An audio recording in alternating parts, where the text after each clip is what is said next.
Yo guys, what is good? Welcome back on the Uncle Sharma channel. We are back, of course, with a match preview after the nice win in the Champions League and the great win against Hellas Verona. This is one of the most important matches tomorrow, 5 p.m. UK time kickoff. It is, of course, Inter versus Fiorentina. But before we get in, make sure you leave a thumbs up and subscribe to the channel.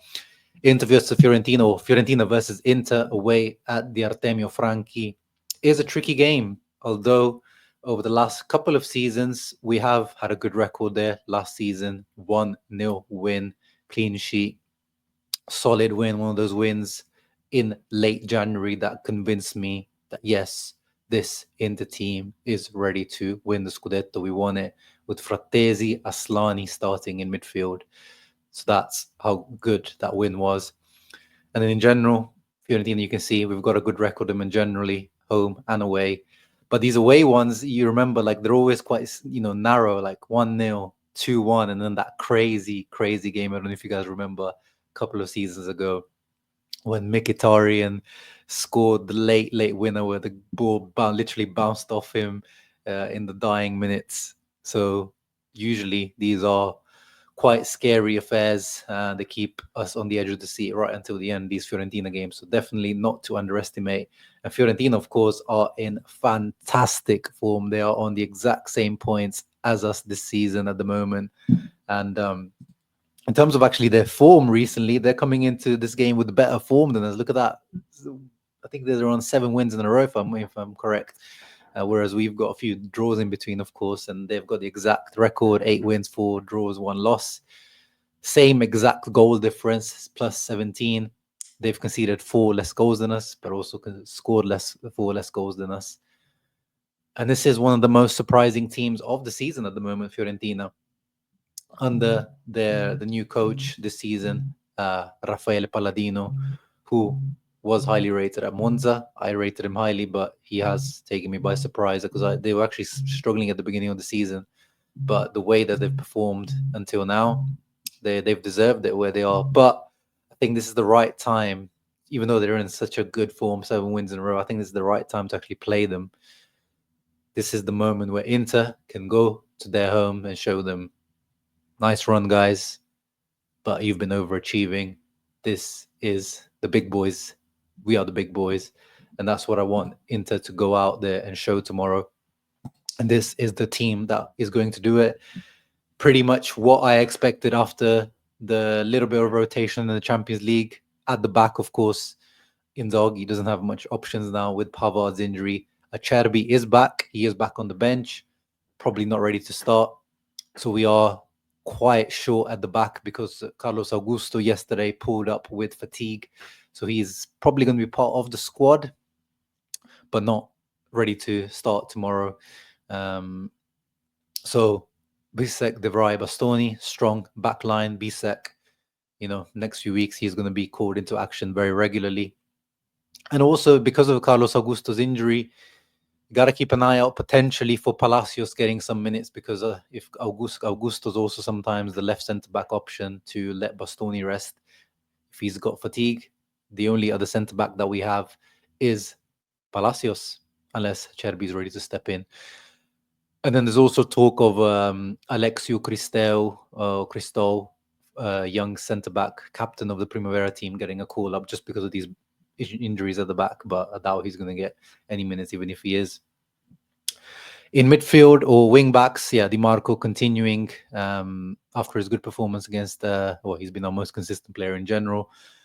Darmian. So again, it seems like to me, this is to me in the Serie A, this is where Inzaghi starts.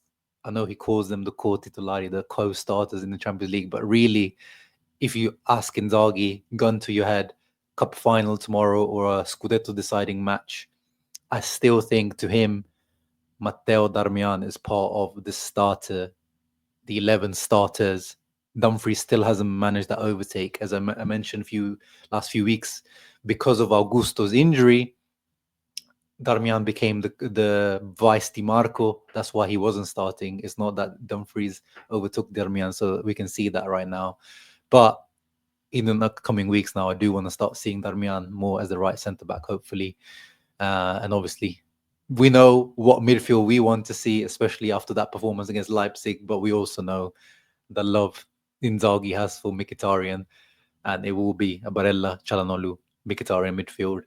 But we are now, the pressure is on Mkhitaryan now to perform. But whereas before we knew, even when he wasn't performing, that, Frattesi, yes, he scores goals, but he hasn't really put any pressure to take that spot from Mkhitaryan. Whereas now, the type of complete performance that Zielinski put up, which is something that Frattesi can't do, that will put pressure on Mkhitaryan's starting spot, but not for now. Not for now.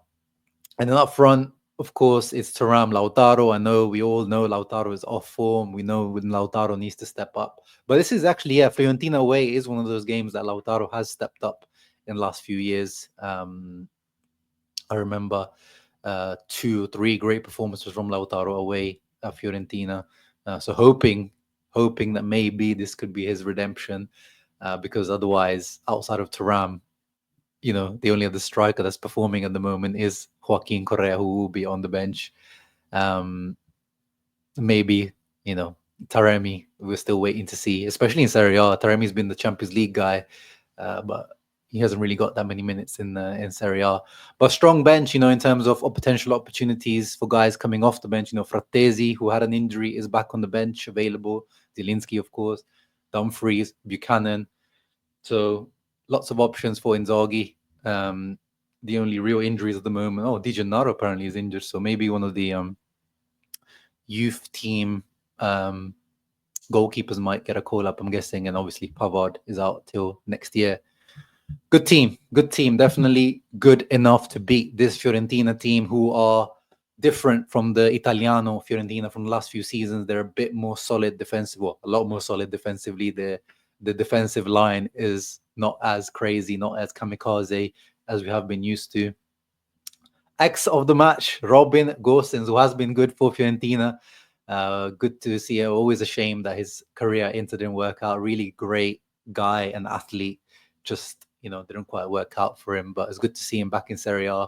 But hopefully he flops tomorrow. Comuzzo has been, Pietro Comuzzo, young Italian centre-back alongside Ranieri and Dodò and De Gea, has been performing very well. But, I think, as I said, they have been overperforming, and I want to see Thuram, Lautaro showing them, the levels of when you step up to world-class strikers. This is the level that, you haven't seen yet. Cataldi, Adli, nice technical midfield, also quite physical. They run around a lot, but they're missing width, really. Bove, Colpani, both of them. Bove is more of a centre midfielder who does his job out wide, and Colpani, we know, left-footed, loves to cut in. So, they don't really have much depth, width. And up front, Moise Kean, speaking of overperforming, I've been a fan of Moise Kean for a long time. He just hasn't never really put his talent together, but it finally looks like he's doing it. He's challenging Retegui, Marcus Thuram for that top goal scorer chart this year. But again, some level of overperformance in there. And Sky Sport Italia have put in Beltran starting at the CM position, but Gazzetta have Gudmundsson starting, who has a big injury doubt. Of course, we were heavily linked with Gudmundsson, but we weren't able to sign him this past summer. He has had some injury issues this year, so hopefully he doesn't start. He is really, really good when he does play for Fiorentina. Whereas for Inter, Gazzetta and Sky Sport have the exact same lineup. And they don't really have any injury issues. But yeah, I hope that Inter can take advantage of this high-flying Fiorentina, who may be a little bit arrogant, a little bit maybe overconfident. And as I said, I want Inter to show us that they are ready to retain this second star and get to 21. And, of course, get the 3 points, which is the most important thing, because we need to stay with Napoli. Napoli will be away at Torino. Torino have dropped off form recently, so I'm not expecting too many favors from Torino. A draw at best is what I can expect. So, yeah, must win game tomorrow. My prediction is very, very difficult game, but I'm predicting a very narrow victory. maybe a 2-1 win for Inter. I'm going for Lautaro returning to goal scoring and a good performance. Most of all, I want to see a good Lautaro performance. I'm predicting a good Lautaro performance tomorrow. And then the other goal from Mkhitaryan, just to show his just to convince Inzaghi even more that he's not going to go out of the starting lineup. And then maybe a Robin Gosens goal of the X is always a guarantee, isn't it? You guys let me know your predictions down below. Leave a thumbs up. Oh yeah, no post-match reaction tomorrow. It will be on Monday because I'm away tomorrow. So keep a lookout on the channel. Ciao ragazzi, always, Forza Inter. Let's get those 3 points.